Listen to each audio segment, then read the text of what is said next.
Hi, my name is Mark, and let's talk about sustainability and everyone's favorite topic, disease epidemics. More specifically, about the groups of people involved and how information technology comes into play.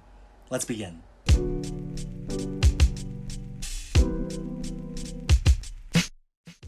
A disease epidemic occurs when an infectious disease spreads rapidly to many people. And it's been a constant throughout human history, with the Black Plague in the mid-14th century, which killed an estimated 30 to 60% of affected populations, to the Ebola outbreak in 2014, which killed around 11,000 people, according to the CDC. Unfortunately, disease epidemics is something that affects all of us, regardless of age, gender, race, and it can happen anytime, anywhere.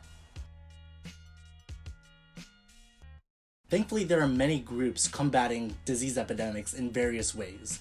Many of them are dedicated to the public health, medical health, and biomedical technology fields. Examples of these organizations include the World Health Organization, the Center for Disease Control and Prevention, and the National Institutes of Health. While these government, international, and research organizations perform different functions, they all work towards the same goal, which is to help prevent these diseases from spreading and to manage damage control if one does spread. For example, the CDC works from a local to a national level in monitoring and preventing disease outbreaks. Meanwhile, the National Institutes of Health develops vaccines and biomedical research. So, while all of these organizations focus on different areas, they are all on the same page, which is to say, hey, let's try preventing these disease outbreaks and save humanity.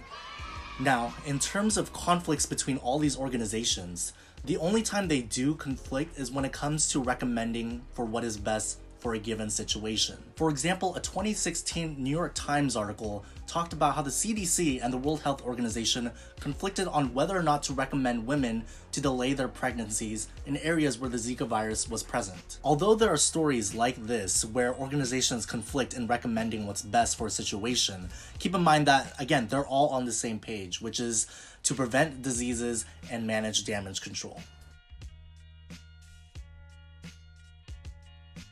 According to a research paper from the National Center of Biotechnology Information, a wealth of new technologies is becoming increasingly available for accurate identification and monitoring of infectious disease activity. For example, the computational models like the Global Epidemic and Mobility Model can use global data, air travel, and short-range mobility data to simulate worldwide spread of influenza-like illnesses. And this can be extremely useful in determining how a disease is spread in many different scenarios. In addition to simulation technology, remote sensing technology uses satellite imaging to collect information on sea temperature, chlorophyll A levels, etc., and this can produce data that can be used to predict diseases in a given area. Other approaches in technology in avoiding disease epidemics include social media.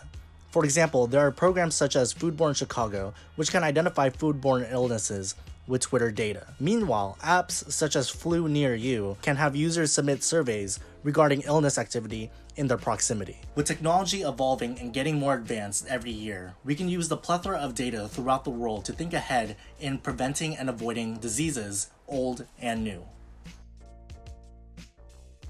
Overall, disease epidemics is a fight that humans have been involved in for centuries.